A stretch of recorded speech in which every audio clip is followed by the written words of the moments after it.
Hi there, Sandra Parker here. I wanted to come on today, take advantage of the um, extensive sunshine that we're getting in London and talk a bit about what I wish I'd known when I was drinking years ago.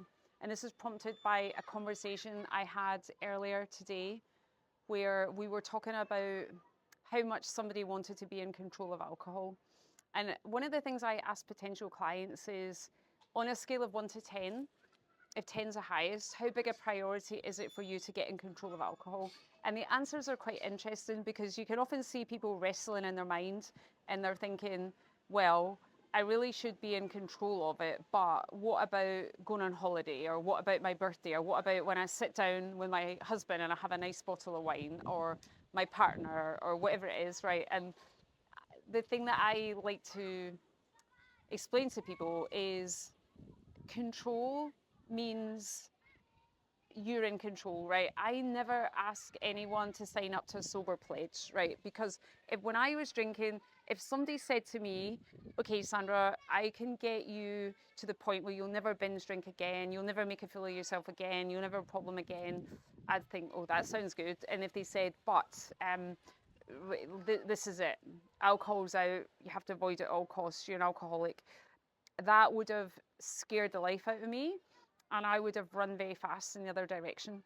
So I know what it's like to be in between a rock and a hard place, right? So, in the one hand, you are worried about how much you drink and you know all the downside. Let's face it, we know a lot about the downside, right? We might try and like turn a blind eye, but we kind of know, right? But in the other hand, we have this massive fear about life without alcohol. And so, the thing that I wish I'd known years ago is that there's actually a way where you can be in control. And what happens is you become indifferent to alcohol, like just not bothered about it.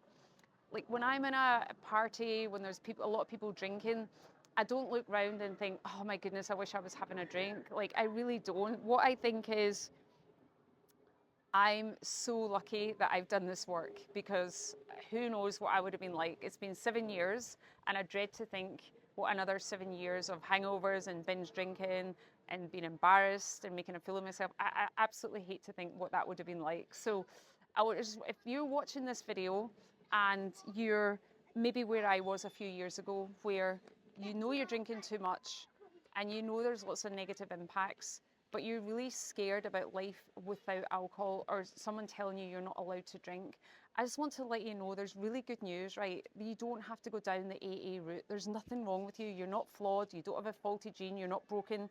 You're not destined to spend the rest of your life in a church basement beating yourself up over and over again, hearing sad stories. Now, if someone's got control of alcohol through AA, that's fabulous. And good for you. But there's a lot of people that that approach wouldn't work for. And so if that's you, then I want to say to you, there's a way to take control. And the nice thing about control is it feels good, right? If we are told we're not allowed something, guess what? Our brain immediately tells us all the times we're going to want to have it. Sorry, it's a bit windy here. So if I said to somebody, right, you are not allowed any alcohol, they might be sitting and they might actually be okay not drinking that day. Maybe there's someone that drinks at the weekend, but they'll immediately think, hang on, what if I want a drink? What about my birthday? What about Christmas? What about when my grandchild gets married, even if that's 20 years away? So our brain will immediately tell us all the times we want to drink. But if you have a goal, which I do in my program, and I think it's quite unique, of getting in control, then there's nothing to be afraid of. Because who doesn't want to be in control? If you looked at a bottle of wine and thought, right, do I want to be in control or do I want the alcohol to control me?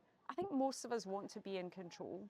So the thing that I wish I'd known was there was an alternative route. It wasn't AA, it wasn't about shame. It was a way that made me feel better. It was a way that built my self esteem. And getting in control of alcohol feels good because here's the thing, to get in control of it, we tackle the root cause. That's what I work with my clients on. It's like, why do we want to drink? What is it we're numbing out from? And let's really tackle that. And at the same time, let's reduce how much you're drinking gradually at a pace that works for you. So if that sounds like something that you would like, honestly, it's completely different the experience of not drinking when you're in control to not drinking when you want to drink. So let me know if you'd like more details. We're accepting people in the Just a Tonic transformation program. And if this resonates, I'd love to speak with you. Thanks very much. Have a lovely day.